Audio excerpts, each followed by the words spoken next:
এইটা আমাদের চোঙ এবং এটা আমাদের শঙ্কু।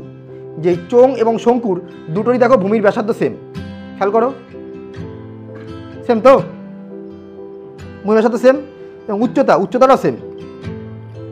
এই যে এটার মাথাটা একদম এর সাথে মিশে গেছে, যেহেতু এটা সাদা কালো তোমার হয়তো দেখতে বুঝতে অসুবিধা হতে পারে। উঠে আসো, দেখো তো এটা হাইট সেম কিনা, সেম এবং ব্যাসার্ধটাও সেম। এই যে মুখে মুখে মিলে গেল।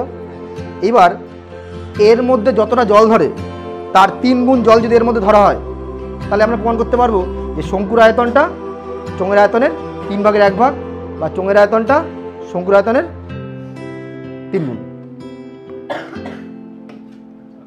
এই তো জল আছে, ধরো এটা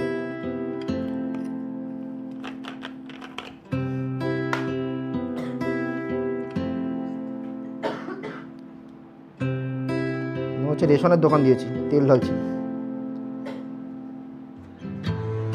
হলো, এই জল পুরো ভর্তি করলাম তো একবার,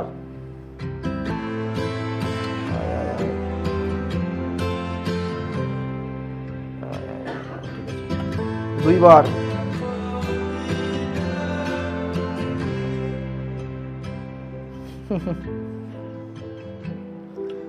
তিনবার।